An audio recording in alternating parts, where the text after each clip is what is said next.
இன்றைக்கி நம்ம ஒரு புதுமையான முறையில் மிக்சியே பயன்படுத்தாமல் ஒரு குழம்பு செய்ய போகின்றோம்.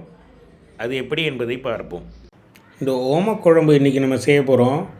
இது ரொம்ப சுலபமாக செய்யக்கூடியது, அதே நேரத்தில் உடம்புக்கு ரொம்ப ஆரோக்கியமானது. அது எப்படின்னு இன்றைக்கி நம்ம பார்ப்போம். 2 நாளாக நிறையா அது இதுன்னு சாப்பிட்டு வயிறு ஒரு மாதிரி வடை, பருப்புருண்டை, மோர்க்குழம்பு அப்படின்னு அது மாதிரி சாப்பிட்டு வயிறு ஒரு மாதிரி பொறுமலாக இருக்குது, ஒரு மாதிரி டைஜஷன் இது மாதிரி வேணும் அப்படின்னீங்க. ஆமாம், அதுக்கு என்ன பண்ணலாம் இன்றைக்கி புதுமையாக ஏதாவது நல்லா உடம்புக்கு ஆரோக்கியமாக ஒரு மெடிக்கேட்டடாக இருக்கிற மாதிரி, அதே சமயம் ஜீரணம் ஆகிற மாதிரியும் வேணும். ஜீரணம் ஆகிற மாதிரி ஒரு மெனு சொல்லி பார்ப்போம். நான் இன்னைக்கு சிம்பிளாக ஓமக்குழம்பு பண்ண போகிறேன்.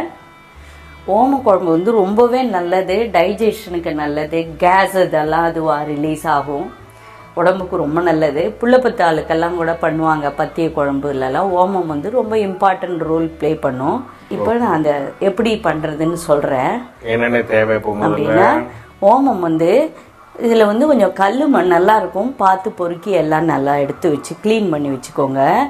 ஓமம் கிட்டத்தட்ட 1.5 ஸ்பூன் போட்டுக்கலாம். ஓமம் 1.5 ஸ்பூன். 1.5 ஸ்பூன். ஓகே. இது நான் அரைக்காமையே அப்படியே பண்றது, அரைக்காம வெத்த குழம்புக்கு இது பண்ற மாதிரியே பண்றது தான் அது. வெத்த குழம்புக்கு என்ன தேவையோ அதே தான் இதுக்கும் தேவை. இதுக்கு என்ன பண்ணும், 1.5 ஸ்பூன் ஓமம் போட்டுட்டேன். ஸ்பூன் 1 ஸ்பூன் தோரம்பருப்பு யூஸ் பண்ண போகிறேன். மஞ்சப்பொடி, மிளகாய் வத்தல், சாம்பார் பொடி. மஞ்சப்பொடி, மிளகாய் வத்தல், சாம்பார் பொடி. சாம்பார் பொடி நம்ம ஆற்றுல அரைச்சி வச்ச சாம்பார் பொடி. நம்ம காரம் நல்லா தெரிஞ்சதுனால அதுக்கு தகுந்த மாதிரி காரம் போட்டுக்கலாம். நான் இங்கே ஒரு 2.5 ஸ்பூன் போட்டுக்கிறேன் சாம்பார் பொடி. மஞ்சப்பொடி ஆஸ் யூஷுவல் 1 ஸ்பூன் போட போகிறேன்.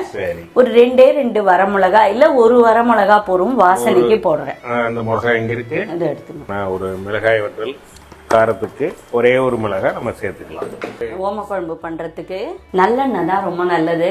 நல்லெண்ணெய் எப்பயுமே வெத்த குழம்பு, மிளகு குழம்பு எது பண்ணுறதுனாலும் நல்லெண்ணெய் பண்ணோம்னா அது ஒரு தனி டேஸ்ட்டு, உடம்புக்கும் ரொம்ப நல்லது. இது ஒரு 5 ஸ்பூன் கிட்டத்தட்ட எடுத்துக்கலாம், தாராளமாக நல்லெண்ணெய் எடுத்துக்கலாம். நல்லெண்ணெயை விடுறேன். எண்ணெய் காயட்டும். இப்போது எண்ணெய் காஞ்சிருத்து, கடுகு போட்டோம். கடுகு வெடிக்குது. அடுப்பில் எண்ணெயை விட்டேன். கடுகு 1 ஸ்பூன் போட்டாச்சு. இந்த ஓமத்தை அதில் போடுறேன். ஓமம் அடுப்பை சின்னதாகவே வச்சுக்கோங்க, கருகி போயிடாமல் கொஞ்சம் ஒரு லைட் ப்ரௌனிஷ் கலர் வரும்.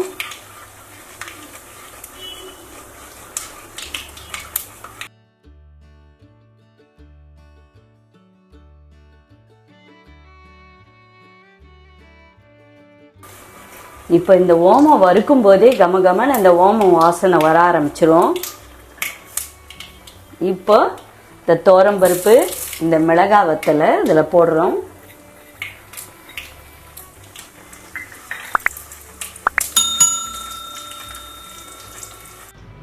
அப்படியே நம்ம சேனலை ஷேர் பண்ணி ஒரு லைக் கொடுங்களேன். அடுத்ததாக மஞ்சப்பொடி ஒரு 1/2 டீஸ்பூன் போடுறேன். இந்த வீடியோவை பார்த்துட்டு இருக்கிற நமது நண்பர்கள் எல்லாம் மறக்காமல் நம்ம சேனலை சப்ஸ்கிரைப் பண்ணுங்கள். இந்த ஓமக்குழம்பை நல்லபடியாக செஞ்சு பார்த்து அது எப்படி இருக்குன்னு உங்கள் கமெண்ட்டில் சொல்லுங்கள். நன்றி. குழம்புல அப்படி எடுத்து வச்சுருந்தோம். குழம்புல அப்படி போடலாம். அதுக்கு முன்னாடி கருவேப்பிலையை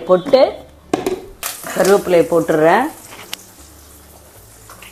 அப்புறம் சாம்பார் பொடி எடுத்து வச்ச சாம்பார் பொடி அதில் போடுறேன்.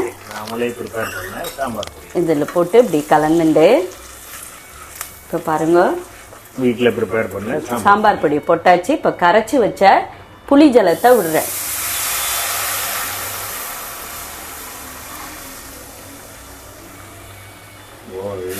மிக்சிலெல்லாம் அரைக்கவே வேண்டாம், அது ஒரு வேலை மிச்சம்.